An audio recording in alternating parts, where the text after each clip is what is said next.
Waiting on God. Day 3. The true place of the creature. These all wait for you, that you may give them their food in due season. What you give them, they gather in. You open your hand, they are filled with good. Psalm 104, verses 27 and 28. Psalm 104, in praise of the Creator, describes the beasts of the field, the birds of the heavens, and the animals of the forest, of man going out to his work until evening, and of the innumerable creatures of the great sea. Then it sums up the relationship of all creation to its Creator, its continuous and universal dependence upon Him, with this profound declaration: these all wait for you. Just as it was God's work to create, so it is His work to maintain. Just as the creature could not create itself, so it cannot provide for itself. The whole of creation is ruled by one unalterable law. It waits on God. This law expresses the one and only reason the creature was brought into existence. God brought creatures to life so that in them He might demonstrate His wisdom, power, and goodness. His being each moment their life and happiness by pouring out to them, according to their capacity, the richness of His goodness and power.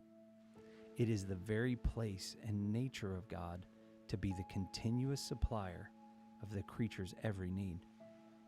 Likewise, the very place and nature of the creature is only this: to wait upon God and receive from Him what He alone can give, what He delights to give.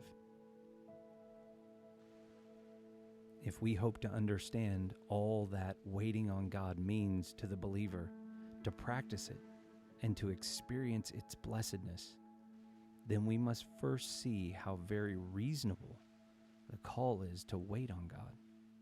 We must understand how the duty is not an arbitrary command.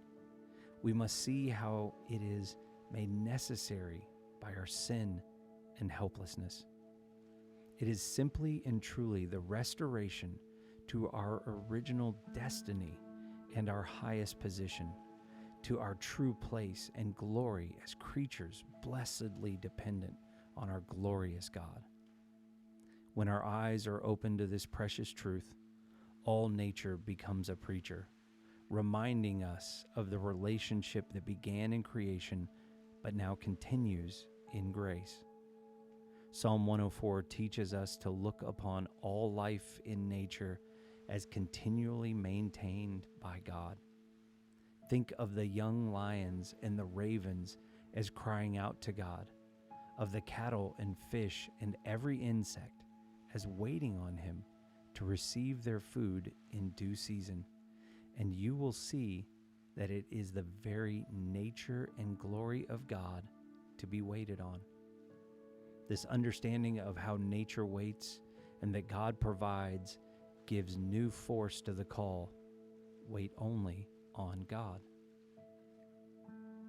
This waiting on God is the very necessity of our being. These all wait for you, that you may give. It is God who gives all. Let this truth settle deeply into our hearts. Even before we fully understand all that it means to wait on God, and even before we have cultivated the habit, let the truth enter our souls. Waiting on God in unceasing and complete dependence on Him is the only true religion in heaven and on earth. Waiting is the one unalterable and comprehensive expression of true relationship to the everlasting one in whom we live. Let us resolve that this will be the main characteristic of our life and worship, a continuous, humble, trustful waiting on God. We may rest assured that God, who created us for Himself, in order to give himself to us, will never disappoint us. By waiting on God, may we find rest and joy and strength and the supply of every need. My soul, wait only on God.